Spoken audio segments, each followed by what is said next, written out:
Merci beaucoup. Je suis hyper contente que y ait eu beaucoup de monde qui se soit inscrit. J'espérais, dans le sens que je sais que je vais donner des conseils. Mon but, c'est vraiment d'apporter de la sécurité, de se sentir réconforté à la fin du webinaire. Donc, je suis très contente puisque c'est vraiment mon objectif d'apporter ça dans ma mission de vie. Donc, je suis vraiment ravie. Je commence. Donc cette conférence est née dans mon esprit car à chaque fois on me dit j'ai vu mon guide et je ne sais pas pourquoi il est venu. Et ma réponse est toujours la même. Est-ce que tu as demandé? Parce que je suis convaincue que pour recevoir il faut demander et que c'est le meilleur chemin. Au pire, on demande, on reçoit pas, mais au moins on a vraiment essayé de faire avancer les choses.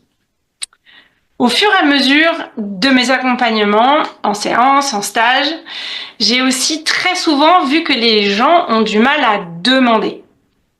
En effet, c'est tout un art qu'il faut appréhender. Voilà pourquoi ce webinaire est né et que je l'ai appelé donc l'art de demander de l'aide, un voyage entre spiritualité et humanité. D'ailleurs, si tout se passe avec fluidité, une personne se connectera vers la fin du webinaire pour un partage spontané. Je lui ai demandé son aide aujourd'hui, 15h. On était en train d'échanger des emails et elle m'a répondu oui. Et bon, voilà. Donc normalement, on aura un témoignage d'une personne. Donc ça c'est chouette. Je trouvais que ça venait illustrer parfaitement ce webinaire sur l'art de demander de l'aide. J'imagine que nombre d'entre vous ont déjà ressenti une solitude écrasante, le poids immense sur ses épaules, comme si tout reposait sur nous.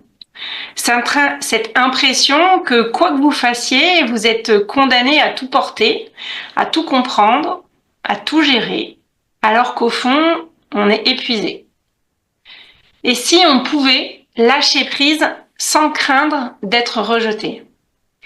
Je connais cette traversée, je l'ai vécue année après année, à chercher ma place, à me sentir différente, inadaptée, à ne pas comprendre comment font les autres pour avancer avec aisance quand moi, pour ne pas trébucher, je devais en faire 2 ou 3 fois plus, voire plus. Et oui, demander, c'est oser voir sa vulnérabilité. Très souvent, on me demande, mais toi, t'es arrivé là où t'en es, comment? Alors j'ai toujours répondu avec des détails de mes formations, de mes expériences douloureuses, les accidents, etc. D'ailleurs, je me suis rendu compte qu'une synchronicité s'était glissée et que c'est l'anniversaire de mon dernier accident physique, accident de moto, où j'ai cassé 6 côtes et des petites bricoles. Faut savoir que je fais de la moto de façon aussi à l'aise que je monte à cheval, donc théoriquement ça n'aurait pas dû arriver. Passons, ceci est un autre sujet, mais quand même. Alors oui, cette fois je vais parler un peu de moi, mais de cette vulnérabilité que je n'ai pas déposée officiellement auparavant. Grosse étape, vulnérabilité. C'est ce mot qui résonnait en moi. Alors, pas la vulnérabilité douce et acceptée, non. Plutôt celle qui rime avec honte, celle qui rime avec le sentiment d'être incapable, d'être trop lente à comprendre. Il a fallu que je m'adapte et que je réfléchisse différemment. Depuis que je suis enfant, j'étais là à vivre une sensibilité démesurée, à percevoir des choses que les autres ne voyaient même pas. Les émotions étaient intenses, parfois excessives. J'étais, et je le suis toujours pour certaines personnes, j'étais chiante, j'étais la grande gueule, car j'essayais de tenir bon. Mais c'est cette sensibilité qui a fait qui je suis, et elle fait partie de moi. Je me disais, si je n'y arrive pas seule, c'est que je suis faible. Si je demande de l'aide, c'est que je suis incompétente. Si je montre mes failles, on va se moquer de moi. Et pourtant, c'est en acceptant cette vulnérabilité que j'ai trouvé mon pouvoir. Atypique, je l'ai été et je le suis toujours. Je suis née avec cette confiance en moi, pas toujours très à propos, et j'ai été adulte très tôt. J'ai vite vu ma différence. Je n'étais pas la fille populaire et je n'avais pas beaucoup d'amis. J'avais l'impression d'être en constante étude des autres, essayant de les comprendre. Et c'était ma vraie force. Cette capacité à ressentir profondément, à capter ce qui se cache derrière les apparences, m'a amenée là où je suis aujourd'hui. Aujourd'hui, j'accueille entièrement mon hypersensibilité, même si parfois je dois faire des efforts pour garder le lien autour de moi. Mon hypersensibilité m'a poussée à comprendre que ma capacité à connecter avec l'invisible est un véritable pouvoir que je mets au service de l'humanité. Je mets cette puissance à disposition de celles et ceux qui, comme moi, il y a longtemps, se sentent perdus, incompris, qui disent oui quand on veut dire non, etc. J'accompagne quelques hommes, mais soyons honnêtes, surtout les femmes, qui ont toujours mis les autres avant elles et qui aujourd'hui ne savent plus qui elles sont, en dehors des injonctions familiales et sociétales.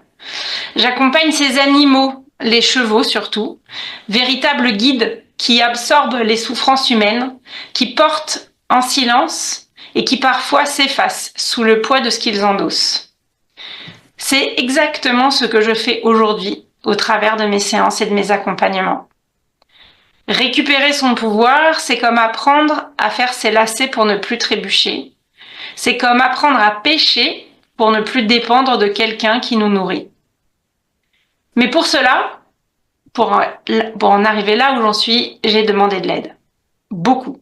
J'en demande encore, souvent. Je ne suis pas le cordonnier mal chaussé, pas du tout. Je prends soin de moi, je demande des séances, je poursuis des stages, que ce soit pour moi ou mes animaux. Et parce qu'on n'a pas besoin, que ça aille mal pour demander de l'aide, simplement pour continuer à avancer. Et pendant longtemps, j'avais du mal avec le fonctionnement d'Internet. Et en fait, je veux vous le partager parce que ça m'a éclairé le cœur. En fait, le support Internet, ce webinaire, n'est pas juste un contenu. C'est une toile de connexion, un moyen de tisser des liens entre tous, de contribuer à un monde où l'aide circule avec fluidité et amour. Donc ce webinaire, l'art de demander de l'aide, est une invitation. Une invitation à repenser votre rapport à l'entraide, à la puissance du lien et à votre vraie valeur. Mon entreprise est bien plus qu'un simple travail. C'est ma contribution au monde, un espace où chaque être, humain, animal, peut enfin poser son fardeau et retrouver sa lumière. Mon objectif est très clair, créer plus d'amour sur Terre. Pour continuer, puisqu'on va rentrer dans le vif du sujet, j'insiste sur l'importance de garder votre libre arbitre. Tout ce que je vais vous présenter est issu de là où j'en suis, donc de mon expérience, et il est en accord avec mes valeurs, mais gardez toujours votre libre arbitre. Je rentre dans le vif du sujet. Et si demander de l'aide était le premier pas vers votre véritable puissance? Et si je vous disais que demander de l'aide n'est pas un signe de faiblesse, mais un acte de courage et un acte d'amour envers vous-même? Car nous ne sommes pas faits pour tout porter seuls. Nous sommes des êtres interconnectés, liés aux autres, à la nature, aux animaux et aux forces invisibles qui nous entourent. Dans la première partie, j'aborde le pourquoi demander de l'aide. Demander de l'aide est un acte puissant, une clé qui ouvre la porte à une transformation intérieure profonde. Ce n'est pas un aveu de faiblesse, mais c'est une preuve de maturité et de confiance en l'interconnexion du vivant. Nous faisons tous partie d'une trame où chaque être contribue à l'équilibre du tout. Demander de l'aide, c'est comme tendre la main pour en offrir. C'est accepter de faire partie de cette dynamique d'échange et d'évolution. Et je viens sur un point qui pour moi compte beaucoup. Aider ou accompagner, c'est une distinction essentielle. Aider, c'est souvent vouloir résoudre pour l'autre, parfois au risque de le priver de son apprentissage. Accompagner, c'est offrir un espace sécurisé où l'autre peut reconnecter avec sa propre puissance. Voilà pourquoi je dis que j'accompagne, car je veille à honorer cette distinction. Je ne porte pas à la place de l'autre, je guide pour que chacun retrouve son autonomie en conscience. Et c'est d'ailleurs pour cela que je n'utilise pas le terme de thérapeute. L'accompagnement, c'est un espace de responsabilité et de souveraineté. Dans un accompagnement respectueux, il n'y a pas de prise de pouvoir. Il y a un échange, un dialogue d'âme à âme où chacun est pleinement acteur de son chemin. S'autoriser à être accompagné, c'est choisir d'être responsable de son évolution, tout en acceptant qu'un regard extérieur puisse éclairer nos zones d'ombre. C'est un processus puissant qui invite à une réelle transformation intérieure. Mais pour cela, il faut demander. Il faut demander de l'aide. Alors, pourquoi c'est si difficile de demander de l'aide ? Les résistances à demander de l'aide sont nombreuses. Peur du jugement, croyances limitantes, orgueil, blessures du passé, etc. Elles sont le reflet de notre relation à nous-mêmes et à notre propre valeur. Oui, je sais, ça pique, mais c'est vrai. Se demander pourquoi il est difficile d'oser cette démarche est déjà un premier pas vers une compréhension plus profonde de nos blocages. Et là, je vais parler de la fameuse confiance en soi. C'est une clé essentielle. La confiance en soi ne se décrète pas, elle se construit. S'il suffisait de faire un webinaire pour qu'on ait tous confiance en nous, ça se saurait. C'est un ancrage intérieur qui grandit au fil des expériences validées. Et je reviendrai sur ce sujet. Chaque petit pas vers l'ouverture, chaque demande formulée avec authenticité nourrit cette confiance en soi peu à peu. Et là, c'est important. Il faut reconnaître et célébrer nos réussites. Nous avons tendance à minimiser nos victoires, alors qu'elles sont des étapes fondamentales qui nous permettent d'avancer avec plus de fluidité. Valider chaque étape parcourue, aussi minime soit-elle, renforce notre capacité à nous ouvrir à l'autre et donc à recevoir. La loi de la manifestation précède la loi d'attraction. Je vais vous en reparler aussi. Si on manifeste en célébrant nos avancées, nous envoyons un message clair à l'univers que nous sommes prêts à recevoir davantage, alors nous attirons à nous ce que nous avons demandé. Ça paraît très simple, mais ça l'est. Est-ce que là où j'en suis, il y a des questions ou des interventions que vous voulez faire ? Non ? Eh bien, je continue. Alors si, sans étonnement. J'allais dire, ça aurait été un petit peu bizarre pour moi de ne pas intervenir. Petite question, à contrario, quand on dit que, enfin, quand tu dis, tu sais que lorsque tu accompagnes, il n'y a pas de prise de pouvoir et tout ça, je suis tout à fait d'accord, c'est clair. Mais dans la relation aidante, tu vois, en tant que soignant. Alors, quid, tu vois, de ça? Parce que du coup, tu as une partie d'accompagnement, mais il y a une partie aussi où où tu fais. Tu vois ce que je veux dire? Je comprends tout à fait. Mais dans ce cadre de soignant, je n'y exerce pas. Donc, j'aurais un peu de recul à répondre. Maintenant, lorsque on vient vraiment chercher de l'aide, je pense que là, c'est important d'aider. Parce qu'il y a un moment, je vais être très pratico-pratique, un sujet qui peut-être va te parler. Je suis enceinte, j'ai besoin d'accoucher. Je sens que je suis pas capable de le faire toute seule. Il y a des femmes qui arrivent, hein. Ben là, je vais demander de l'aide. Là, je vais être ravie que quelqu'un prenne le pouvoir sur la situation. On accompagne dans ce cas-là, si tu veux. On accompagne. On n'accouche pas l'autre, c'est l'autre qui accouche, mais on accompagne. Tu vois ce que je veux dire? Enfin, c'est galvaudé de dire j'accouche quelqu'un. Non, mais tu dépossèdes la date. Enfin, c'est atroce. Enfin, moi, j'entends ça des fois, ça me hérisse.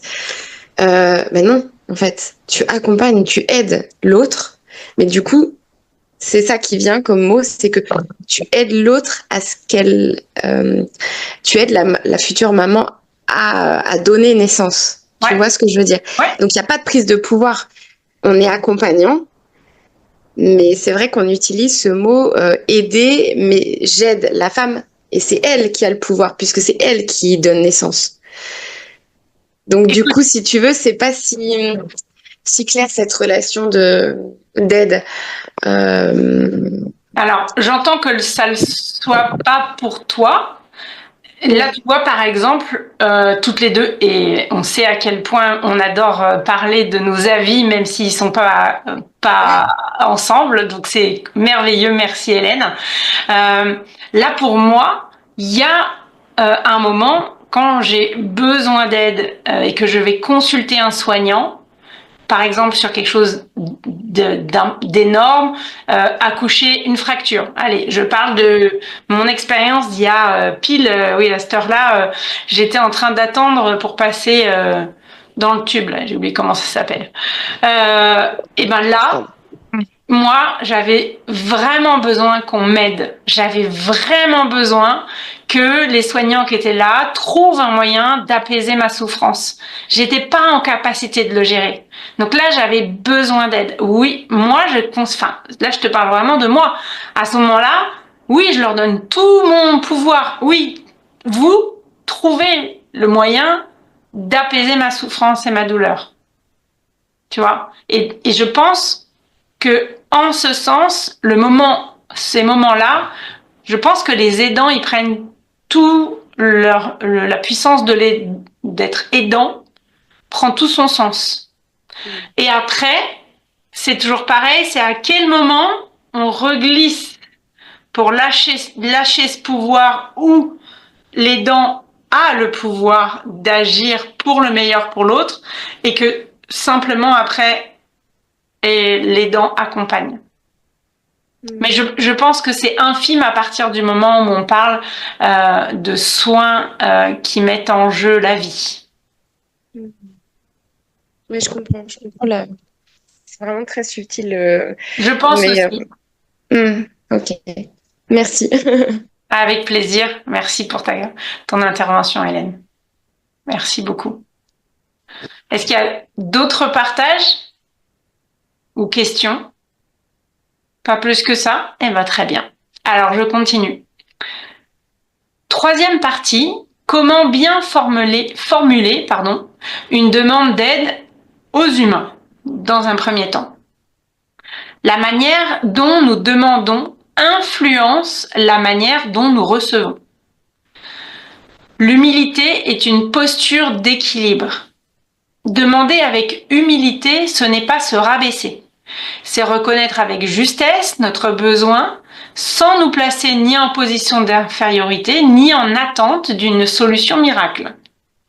C'est établir une relation d'égal à égal où chacun peut donner et recevoir sans rapport de force. Et l'important, c'est de s'ouvrir à la réciprocité.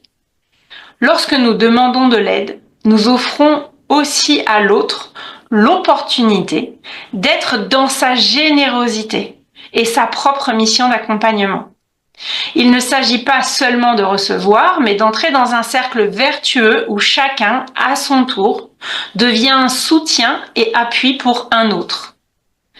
Et je peux vous garantir que je fais partie des accompagnantes qui voient à quel point je grandis dans chacun des accompagnements que je dispense. En me demandant de l'aide, vous, les gens, vous me permettez de suivre ma mission d'âme. Et en étant présent à ce webinaire aussi. Alors merci. Pardon. Oui, pardon, excuse-moi. Vas-y. Du coup, je comprends mieux en fait cette subtilité. En fait, c'est l'équilibre. Oui. L'important, C'est simplement ça en fait. Ouais. Merci Hélène. Accompagner, c'est offrir un espace sécurisé où l'autre peut reconnecter avec sa propre puissance. Voilà pourquoi je dis que j'accompagne, car je veille à... Je suis en train de vous raconter ce que je vous ai déjà dit. Ah non, j'ai dû l'écrire 2 fois. Je pense que c'est tellement important que je l'ai écrit 2 fois. Alors, pardon. Hop. Mais vraiment, pour moi, c'est hyper important. Je suis désolée. Je reprends mon fil. Mais c'est très, très, très, très important pour moi. Je suis convaincue que accompagner l'autre, c'est vraiment rester juste à sa place. Voilà. Et grandir ensemble. 4e partie, du coup. Pourquoi avons-nous tous le droit de demander de l'aide sur le plan spirituel ? Si nous avons le droit de demander un soutien humain, nous avons aussi pleinement le droit de solliciter de l'aide sur un plan plus vaste, que ce soit auprès des forces de la nature, des guides, de l'univers ou encore de nos propres connexions subtiles. Je précise que mon propos n'est ni ésotérique ni religieux, mais bien spirituel. Toute petite définition. L'ésotérisme, c'est souvent obscur, incompréhensible et qui n'appartient qu'à des petits groupes d'initiés. La religion, quant à elle, est un système organisé de croyances et de pratiques autour d'une divinité. Et qu'est-ce que la spiritualité ? La spiritualité, c'est une quête personnelle de sens et de connexion avec quelque chose de plus grand. C'est l'étape qui englobe l'énergie, qui elle-même englobe le physique. Spiritualité, énergie, physique. Dans tout ce qui suit, je ne vais pas expliquer la conscience, l'âme et les guides. Je vais aller au-delà de ça. Je vais parler de leur interconnexion avec nous. Et j'insiste aussi.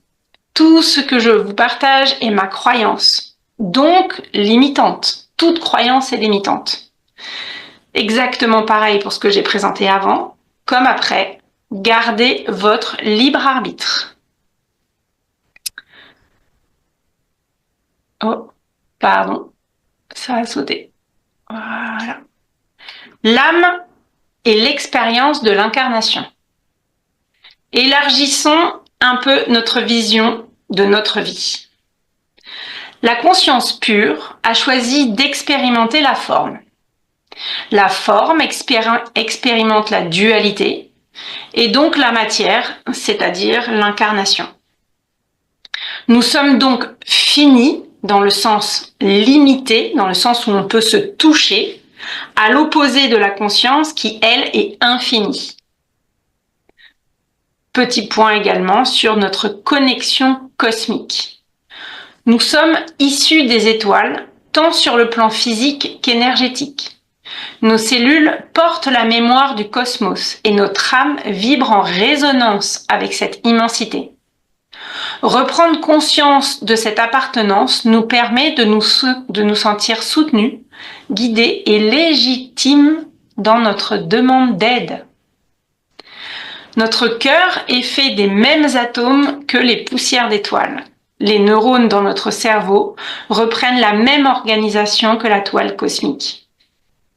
Chaque passage de notre âme sur Terre est une opportunité de croissance et nous ne sommes jamais seuls dans ce processus. Il existe toujours des présences bienveillantes, prêtes à nous aider. Encore faut-il accepter de les solliciter. est-ce que avant que je continue sur commander de l'aide sur le plan spirituel, il y a des personnes qui veulent partager quelque chose ou qui ne sont pas d'accord ou qui sont super d'accord?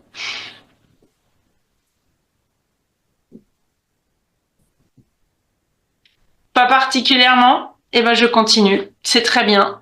Je pars du principe que je me dis que je suis claire et ça me fait plaisir. Hop. Du coup, 5e partie. Comment demander de l'aide sur le plan spirituel? Avant même de détailler le bon process, le titre pourrait être le geste des mains jointes au cœur, est une invitation à l'unité. C'est le geste le plus simple, le plus instinctif, que nous retrouvons dans de nombreuses traditions. Alors, toutes peut-être, mais je ne les connais pas toutes. C'est joindre les mains au niveau du cœur, et c'est toujours un symbole d'alignement et de reconnexion. Ce geste représente l'équilibre entre donner et recevoir, entre l'intérieur et l'extérieur, entre visible et invisible. Nous le faisons de façon instinctive depuis notre plus jeune âge. C'est une manière simple et profonde d'exprimer une demande d'aide, en conscience, en s'inscrivant pleinement dans le flux du vivant. Lorsqu'on parle d'aide spirituelle, il est essentiel de comprendre qu'elle fonctionne comme une demande adressée à un interlocuteur humain. Dans la dimension spirituelle, tout est vibration, connexion et résonance. Et donc nous allons plus loin que les mots. Ce que nous émettons, nous l'attirons à nous. C'est exactement ce qui se passe quand on dit qu'on est sur la même longueur d'onde.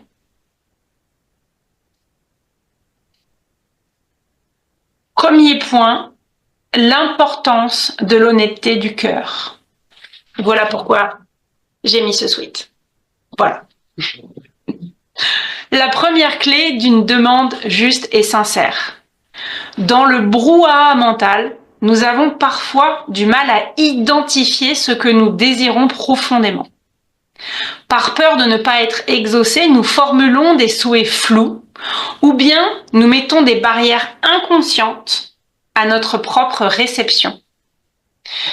Des pensées claires donnent des mots clairs donnent des choix clairs.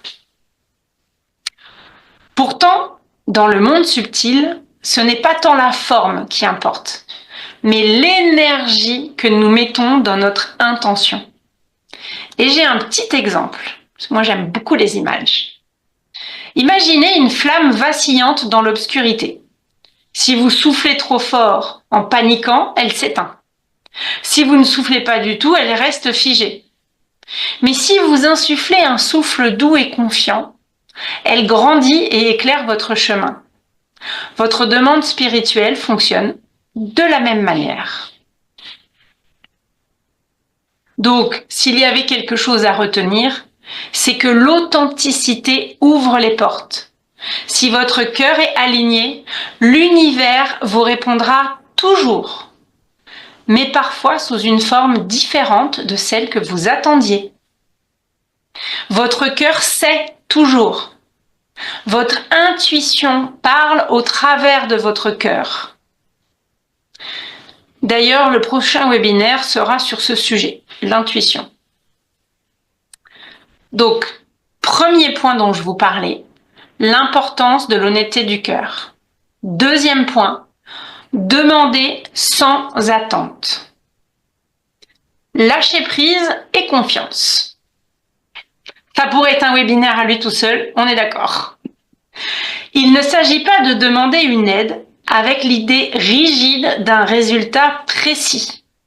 Ce serait croire que l'on peut imposer un contrôle sur l'univers qui pourtant nous dépasse. Au contraire, faire une demande spirituelle, c'est s'ouvrir à un espace de réceptivité. Petite référence quantique. En physique quantique, l'acte d'observation modifie la réalité. L'observé modifie l'observable. L'expérience des deux fentes pour celles qui veulent en savoir plus, est passionnante et, à mon goût, assez facile d'accès. Je reviens sur lâcher prise et confiance. Si nous fixons trop rigidement, je suis pas sûre que le mot se dise, c'est pas grave, on va le garder, notre attente sur une issue particulière, nous réduisons les possibilités d'une réponse fluide et naturelle. Petit exemple, vous demandez un signe à l'univers. Vous imaginez que ce signe sera exaucé si vous voyez un oiseau blanc. Mais ce n'est pas ce qui apparaît. Par contre, une personne prononce le mot colombe à côté de vous. Ou vous tombez sur un texte qui parle d'oiseau blanc. Si vous focalisez trop sur l'image exacte de ce que vous aviez en tête, vous risquez de passer à côté du message. Donc, à retenir, la demande est une ouverture, pas une injonction.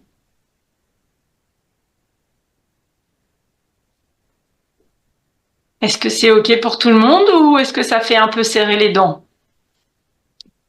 Allez, mettons un sourire. Alors, je continue. 6e partie. Ne pas attendre. Et je vais détailler. Je vous parlais tout à l'heure de manifester. La loi de la manifestation précède la loi d'attraction. Trop souvent, nous pensons que l'attraction fonctionne en mode « j'émets ma demande et j'attends ». Or, ce principe ne fonctionne pas du tout. Ce n'est pas l'attente qui crée l'action, c'est une action alignée. Nous sommes co-créateurs, co-créatrices de tout ce que nous vivons. Nous influençons notre réalité par notre vibration, nos pensées, nos choix et notre posture intérieure. Alors, comment agir pour manifester? Déjà, créer l'espace pour recevoir. Si vous demandez de l'aide pour vivre l'abondance, mais que vous nourrissez inconsciemment une peur du manque, vous bloquez le flux d'abondance. Lâcher prise avec ce qu'on demande, c'est aussi s'autoriser à recevoir plus grand que ce que l'on souhaite. Également, offrir avant de recevoir.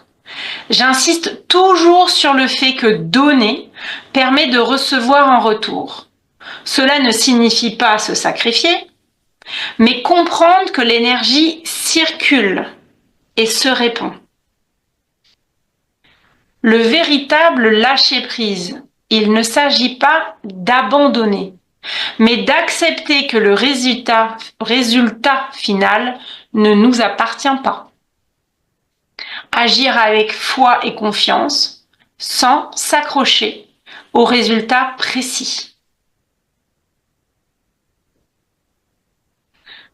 Dans les accompagnements que je propose, j'aide toujours à comprendre ces lois universelles et à transformer notre façon de manifester pour que ce que vous souhaitiez réellement dans votre vie puisse advenir.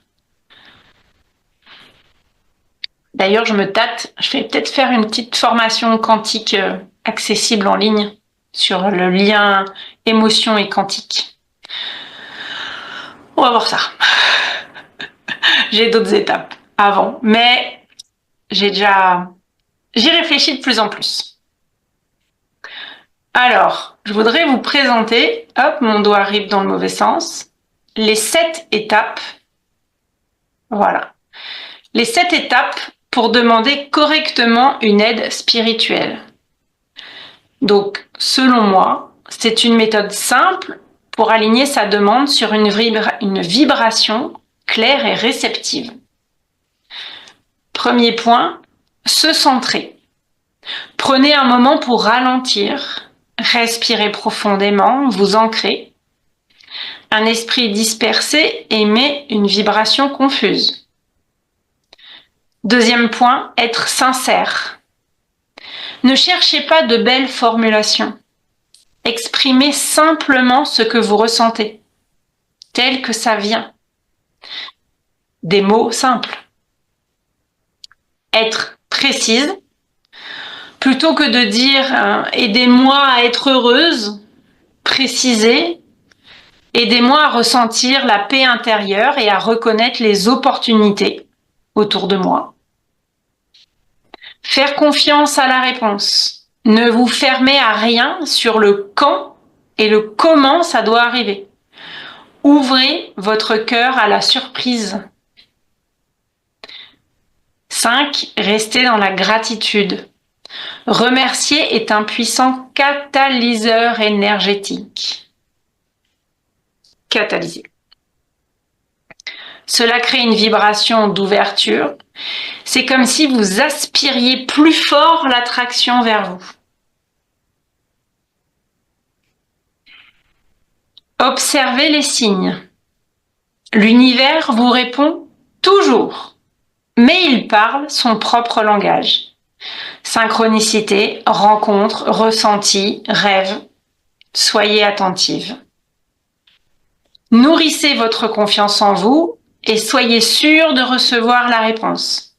Ça aussi, c'est manifester pour recevoir, manifester pour attirer. Et 7e point est très important. Agir en cohérence.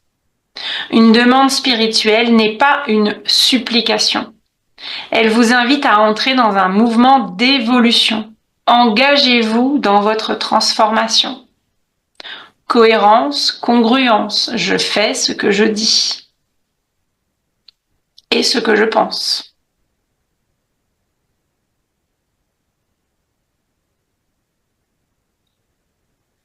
Est-ce que vous avez des questions? Moi, oui. Une petite question ou peut-être une remarque. Alors, je reviens sur la notion de ne pas attendre. Oui. Mais est-ce que l'attente n'est pas quelque part une forme de confiance à l'univers, laisser l'univers faire les choses et ne pas trop agir pour faire beaucoup de vagues? Alors, en tout cas, là, je vais te répondre avec ma lecture. Oui. D'accord? C'est toujours, on répond, on parle avec sa propre lecture. Pour moi, agir, c'est confirmer ce que l'on veut. C'est manifester, c'est être présent. Par contre, lâcher prise avec le résultat. C'est-à-dire, si je souhaite, je sais pas, parler allemand, ça me traverse, hein, je sais pas pourquoi, c'est pas mon cas. Vraiment plus du tout. Ça l'a été quand j'étais gamine, mais plus du tout. Je vais pas prendre juste un cours. Je vais en prendre plusieurs. Et je vais insister. Par contre, je vais pas me dire, attention, dans 6 mois, je veux être bilingue allemand. Je vais agir de façon continuelle et je vais laisser venir ce qui doit venir au moment où ça vient.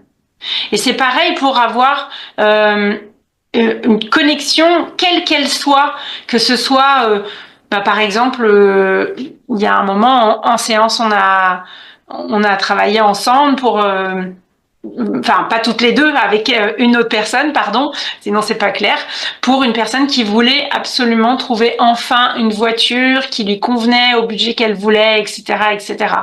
Et je lui ai dit, elle me dit du coup, j'ai travaillé, j'ai demandé à l'univers, mais il y a rien qui vient. Et je lui dis mais vous continuez à chercher Elle me dit non parce que si ça doit venir, ça viendra. Alors je lui dis ça peut être un point de vue, mais c'est pas le mien. Vous pouvez pas arriver comme ça et que ça arrive. Alors j'ai une petite anecdote très mignonne. J'ai prévenu la personne que j'allais la garder et la partager, parce que c'est tellement mignon. Et donc c'est une personne qui est venue me consulter il y a longtemps parce qu'elle voulait trouver l'amour. Une femme qui disait ça y est, j'ai assez bossé sur mes souffrances en lien au fait d'être en couple, etc. Et je me sens prête, donc on a fait une séance quantique, bref, et d'autres séances, peu importe. Et vraiment, je lui disais, maintenant, vous êtes prête, on a vu plein de choses, on a débloqué plein de choses. Bah là maintenant, il va falloir sortir de chez vous parce que l'amour ne va pas frapper à votre porte. Et donc du coup, elle s'est rendue compte qu'elle avait des peurs pour aller à la rencontre des autres. Bref, on est allé sur un autre sujet. Et elle m'a envoyé un message récemment. Et elle m'a dit, Emanta, l'amour a frappé à ma porte. Alors j'ai dit, ah bon? En fait, elle habite en campagne. Un livreur est tombé en panne. Il lui a demandé de l'aide. Il est venu, il a frappé à la porte. Ils ont un énorme crush. Ils se sont revus. Et maintenant, ils sont en couple. Donc, elle me dit, si l'amour peut frapper à sa porte.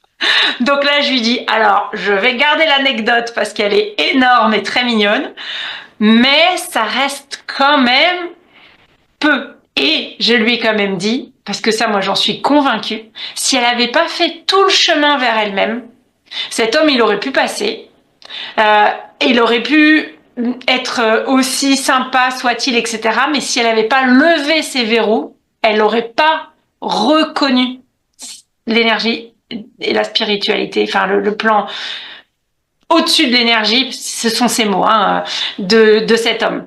Et donc, du coup, il y a toujours un chemin où on doit, selon moi, continuer à agir. Par contre, lâcher avec le résultat. Lâcher avec, il faut que ça arrive. Lâcher avec, il faut, ça va arriver comme ça précisément. Ok, merci. Je vois la nuance. Ok. Super. Merci. Avec plaisir. Est-ce qu'il y a d'autres questions ou pas? D'autres partages?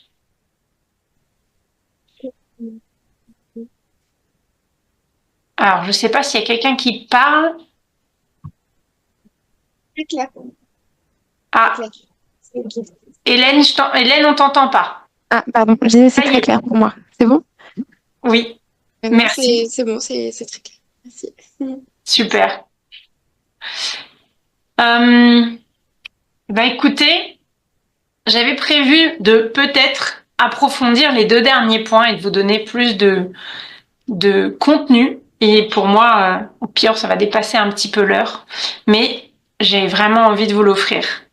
C'était au cas où il y ait beaucoup de discussions. Je me suis dit, au pire, je ne reviendrai pas dessus. Donc, comme on a le temps, c'est parfait. Je vais vous donner encore un peu plus de contenu sur les 2 derniers points qui me semblent extrêmement importants. Observer les signes et agir en cohérence. Observer les signes. Comme je vous l'ai dit, l'univers autour de nous vibre et nous envoie des messages constants. Mais ces réponses prennent des formes qui ne sont pas toujours évidentes à percevoir à première vue. Ce n'est pas une question de voir pour croire, mais de développer une conscience fine, une sensibilité à l'invisible qui se révèle dans des synchronicités, des rencontres inattendues, des sensations inexplicables, des rêves prémonitoires et même des cauchemars, et même des pensées qui semblent s'agir spontanément.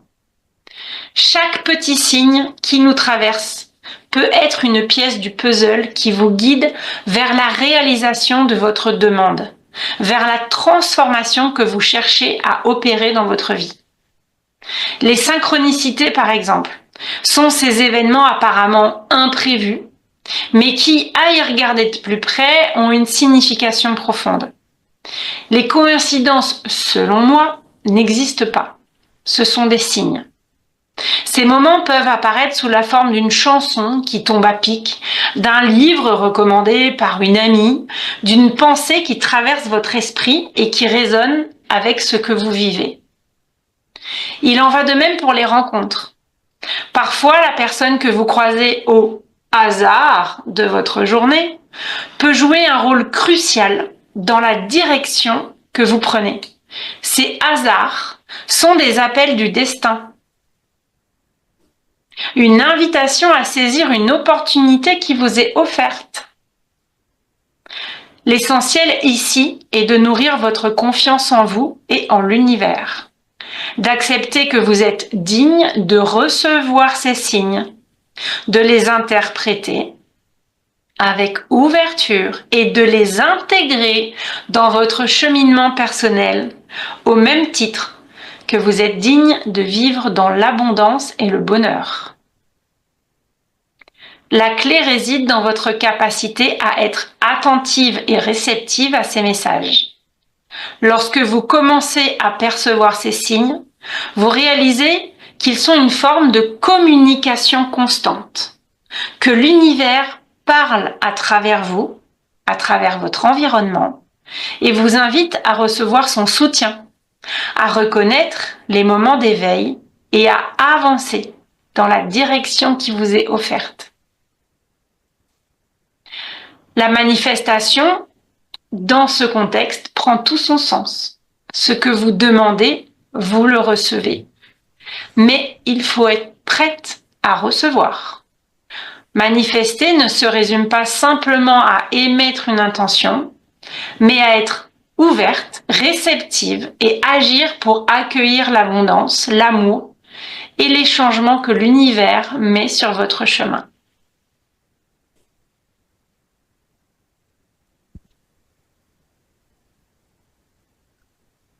Et je vais développer également. Ah, Hélène, oui. Quand tu dis qu'il faut être prêt à recevoir, Ouais. je me demande, est-ce que moi, il y a une notion qui me vient, c'est que il faut laisser un peu de place, donc faire de la place pour pouvoir accueillir. Si on est déjà plein dans sa tête de petites choses, comme tu dis, c'est ce qui peut un petit peu nous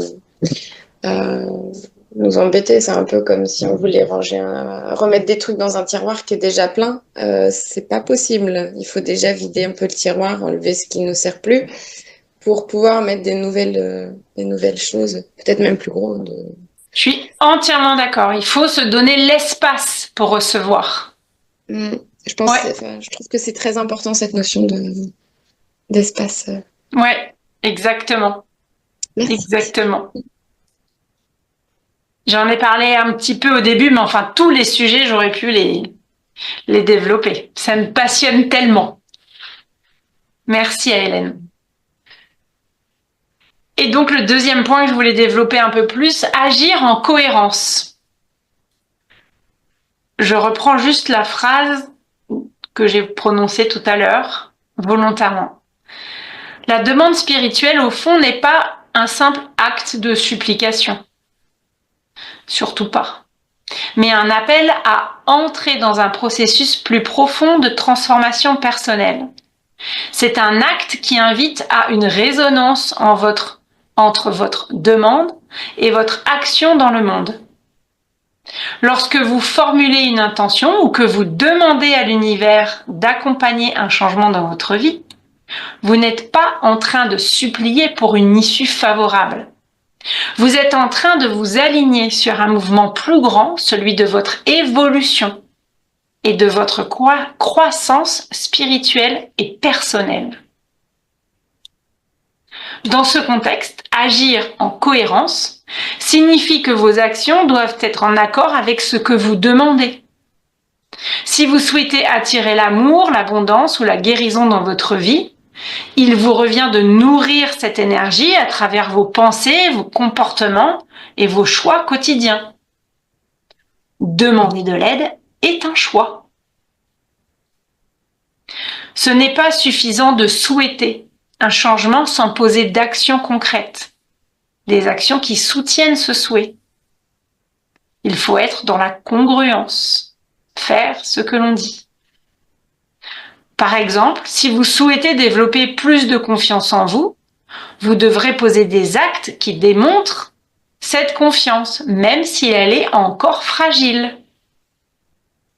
Cela peut être des actions simples, prendre soin de vous, vous entourer de personnes qui vous soutiennent, oser dire non lorsque vous en avez besoin, ou même investir du temps et de l'énergie dans des projets qui nourrissent votre âme. Le chemin spirituel exige un engagement total. Il ne s'agit pas d'attendre que les choses se passent sans rien faire, c'est-à-dire, il faut agir. La conscience fait l'expérience de la forme à travers nous. Agissons dans la matière. Il est donc primordial d'intégrer la cohérence entre votre vision intérieure et vos actions extérieures. C'est ainsi que l'univers répond véritablement à votre demande. À travers votre engagement et votre volonté de changer, d'évoluer, de grandir, et de vous aligner sur la fréquence de vos désirs. Il ne suffit pas de souhaiter, il faut incarner ce que l'on désire. Le chemin de la manifestation est un chemin d'action, d'équilibre et de cohérence entre l'intérieur et l'extérieur. Cette pratique de vie permet d'atteindre une union parfaite entre vos désirs et la réalité. Et c'est à ce moment-là que les miracles deviennent possibles.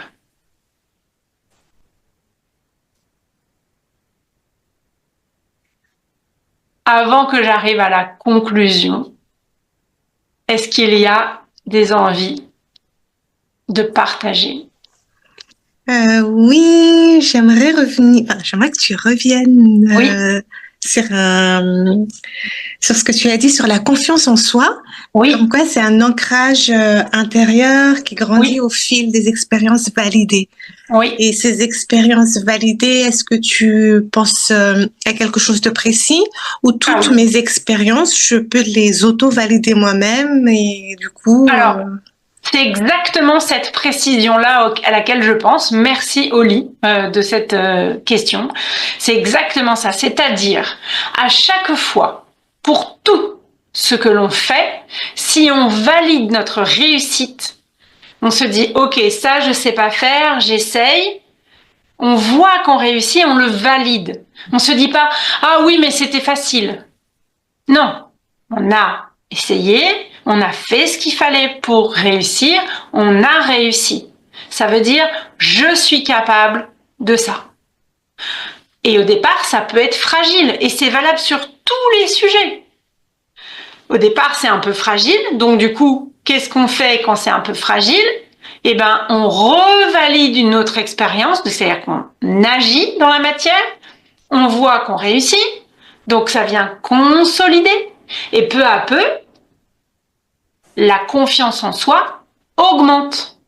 Et c'est en ce sens que pour moi, ça doit être un ancrage. On doit ancrer notre confiance en nous. On doit la renforcer, la stabiliser, la consolider pour qu'elle soit tellement forte qu'au moment où quelqu'un vous dit quelque chose qui va à l'encontre de vos expériences, à l'encontre de votre confiance en vous, ça ne fasse rien de plus qu'une petite brise qui passe.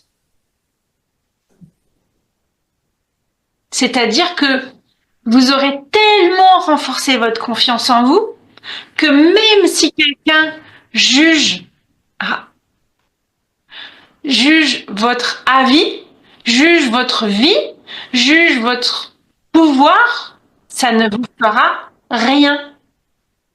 C'est ça la force de l'ancrage et de la confiance en soi. Merci.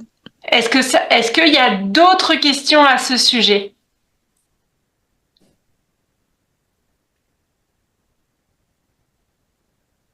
Non?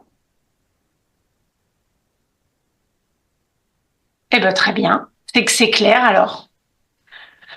Alors, j'allais passer à la conclusion et je suis ravie de voir que la personne qui devait nous rejoindre. Bonsoir. Est-ce que tu peux allumer ton micro? Bonsoir. Bonsoir Lining. Je sais pas si vous me voyez. Oui. Je suis sur mon téléphone. Oui, ça marche très très bien. Merci à toi. Merci de cette présence. Alors, on arrive à la fin de ce webinaire. Donc, je t'ai parlé. Et je disais au tout début que j'avais osé demander de l'aide. C'est-à-dire aujourd'hui sur un message de façon totalement imprévue lorsque nous avons échangé par email. Donc rien n'a été construit et c'est encore mieux. C'est fluide, c'est simple. J'adore.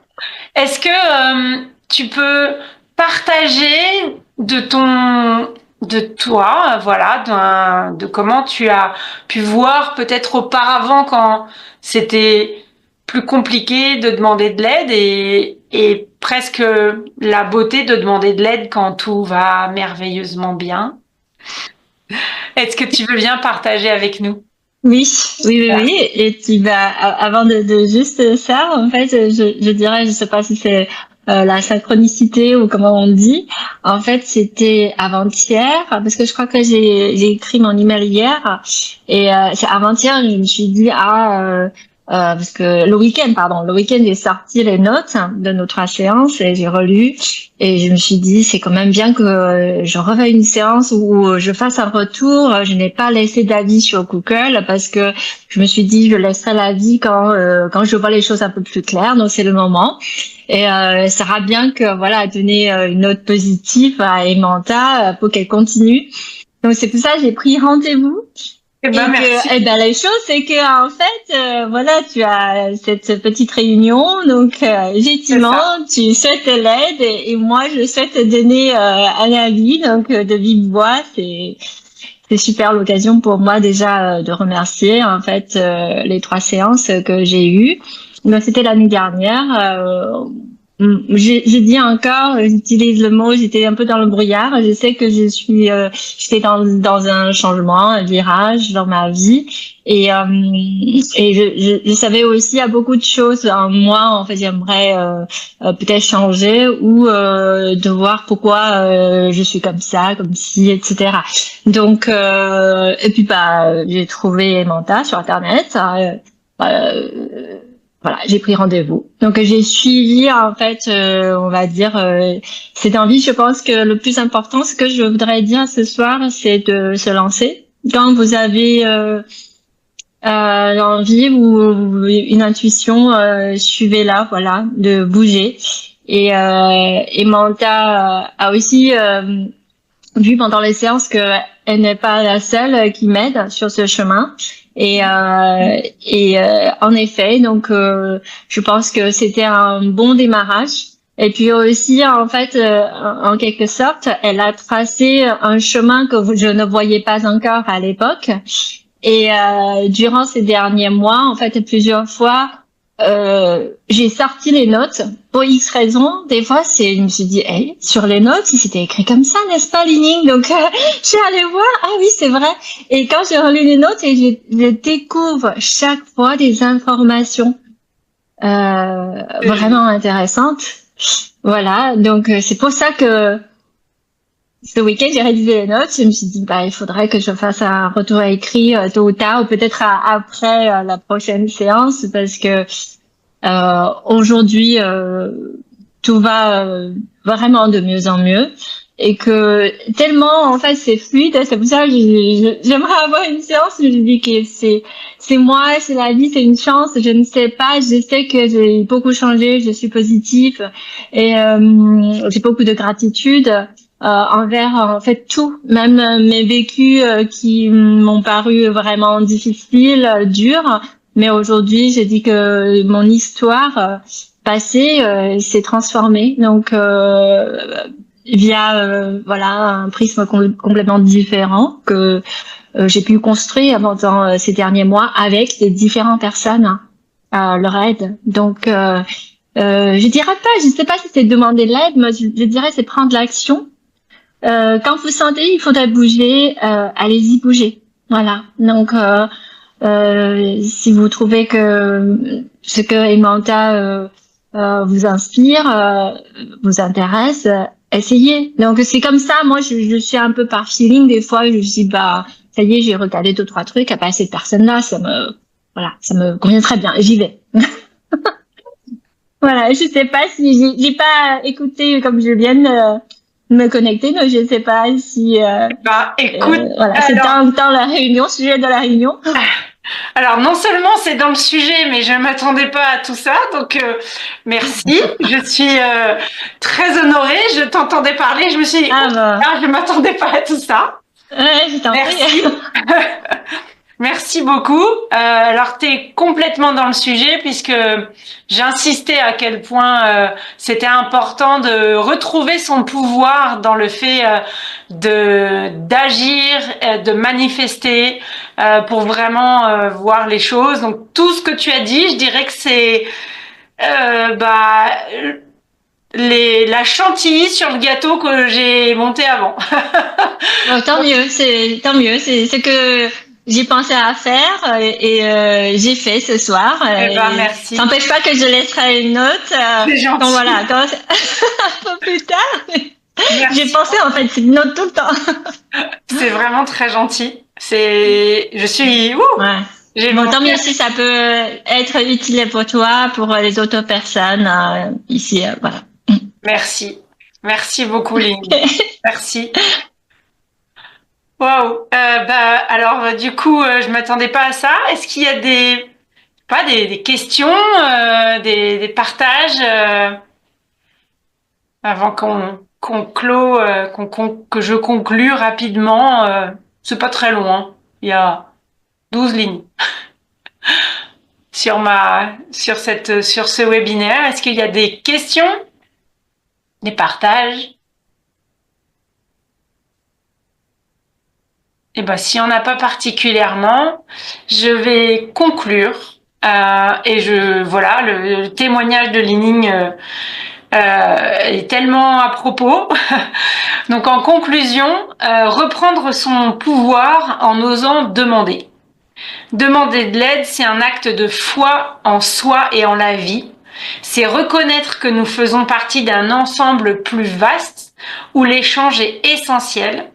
Que ce soit à travers un accompagnement, un rituel, une prière ou une simple main tendue, cette démarche ouvre la porte à une évolution profonde et harmonieuse.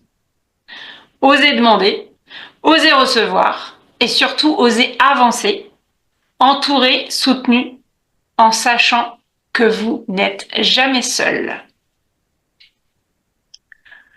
Voilà pour ma conclusion.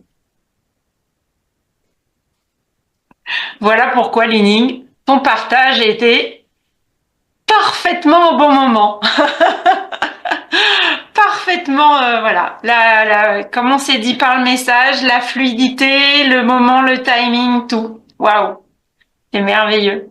J'ai beaucoup de gratitude pour ce moment. Merci pour tes mots, mais aussi pour ce timing, cette fluidité. C'est génial. Génial, génial. Je suis trop contente. Est-ce que il y a des questions, des partages, ou est-ce que on se quitte là-dessus? Hélène. Juste une petite... Juste pour clarifier.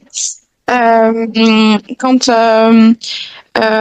on demande de l'aide, donc en fait il y a un échange qui se crée dans l'équilibre. Comme ça, il n'y a pas de perte de pouvoir, etc. Enfin voilà, c'est clean. Petite question, quand on fait, ça va peut-être intervenir avec le cycle, intervenir nos animaux de pouvoir ou nos guides, ou voilà. L'équilibre, c'est parce qu'en fait, ils agissent dans leur mission. Donc, du coup, c'est ça l'équilibre? L'équilibre, c'est parce qu'on leur donne avant de demander leur force. C'est-à-dire qu'on va... donc là, on parle des guides des esprits, des animaux alliés, etc., des ancêtres. C'est-à-dire qu'on va leur donner on va d'abord leur donner de l'intérêt, de la recherche, des pensées, peut-être un hôtel, peut-être des rituels, etc. On va leur donner. Lorsque du coup, on aura besoin d'aide, on pourra demander et on recevra parce qu'on a donné avant. On va toujours commencer par donner.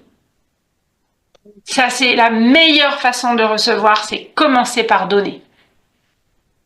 Pardonner. Le pardon, c'est certainement un autre webinaire que je vais faire aussi. Je m'éclate à faire des webinaires, donc. Ouais, j'aimerais bien ce thème-là. Ça marche. Top. Merci, c'est bon, c'est très clair. Merci Super. beaucoup. Super. Je suis ravie. J'ai tellement souri que j'ai mal là.